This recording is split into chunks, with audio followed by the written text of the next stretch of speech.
اس کے جسم کا سارا خون پی لیا۔ میں نے اسے چھیڑتے ہوئے کہا۔ ہاں، انکا مسکرا کر بولی، میں نے یہ سب تمہارے لیے کیا ہے، اب وہ کسی طرح نہیں بچ سکتا۔ میں جانتا ہوں تم نے یہ سب کچھ مجھے بچانے کے لیے کیا ہے۔ وہ میرے سر پر پاؤں پسار کر بیٹھتے ہوئے بولی، اگر میں ایسا نہ کرتی تو تمہارے لیے مشکلات ہی مشکلات تھیں۔ کیا مطلب؟ میں نے چونک کر پوچھا۔ جمیل صاحب، اگر میں کلن خان کو سنتری کے قتل کے کیس میں نہ الجھا دیتی تو مجھے اس وقت تک اس کے سر پر ہی رہنا پڑتا جب تک عدالت کملا اور رحمت کے قتل کے سلسلے میں اپنا فیصلہ نہ سنا دیتی، اور اس میں نہ جانے کتنے دن لگ جاتے۔ اس لیے میں نے کلن خان کا قصہ ہی پاک کر دیا۔ انکا نے مسکرا کر مجھے حالات سے آگاہ کرتے ہوئے کہا، کہو اب تو خوش ہو، ایک پنتھ اور دو کاج اسی کو کہتے ہیں۔ میں نے مانی خیز لہجے میں جواب دیا، تمہارا یہ اقدام واقعی بہت مناسب تھا۔ اس طرح نہ صرف یہ کہ کلن خان سے مجھے چھٹکارا مل گیا، بلکہ تمہیں اپنی غذا بھی میسر ہو گئی۔ خوب، اب تو تم بھی کچھ عقل مندوں کی سی باتیں کرنے لگے ہو، انکا نے شوخی سے کہا۔ لیکن ایک بات کا خدشہ ابھی باقی ہے۔ میں کچھ سوچ کر بولا کہ اب کلن خان اپنے سابقہ بیان سے منحرف ہونے کی کوشش نہیں کرے گا؟ کرتا ہے تو کرنے دو، انکا بے پرواہی سے بولی۔ اب اس قدر خوفزدہ ہونے کی کیا ضرورت ہے؟ اس کی بات اب سنے گا ہی کون؟ اور اگر وہ کملا اور رحمت علی کے معاملے میں بچ بھی گیا تو شہباز کے قتل کے سلسلے میں پھنس جائے گا۔ میں بڑی دیر تک انکا سے باتیں کرتا رہا، پھر میں نے کپڑے تبدیل کر کے کھانا کھایا اور سونے کے ارادے سے اپنی خوابگاہ میں چلا گیا۔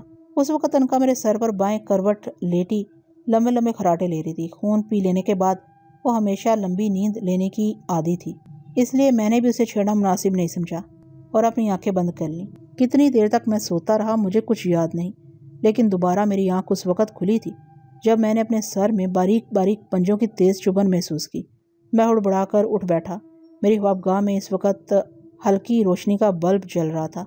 میں جلدی سمجھ گیا کہ چبھن کس وجہ سے ہے۔ انکا جب بھی غصے کے عالم میں ہوتی تھی تو مجھے ایسا محسوس ہوتا جیسے اس کے پنجے میرے سر میں گڑ رہے ہوں۔ میں سمجھ گیا کہ انکا بڑی مشتعل ہے، اسے یقیناً کسی بات کا پتہ چل گیا ہے۔ میرا اندیشہ درست ثابت ہوا۔ وہ اس وقت میرے سر پر کھڑی ہوئی مجھے خطرناک نظروں سے گور رہی تھی اور اس کی آنکھوں میں خاص قسم کی چمک موجود تھی، ایسی چمک جس سے الجھن مترشح تھی۔ اس کے چہرے پر بھی مجھے کچھ ایسے تاثرات نظر آئے۔ کیوں، خیریت تو ہے؟ میں نے اسے مخاطب کیا۔ جمیل، انکا نے خشک لہجے میں پوچھا، نرگس شولہ پور کس لیے گئی ہے؟ کیا مطلب؟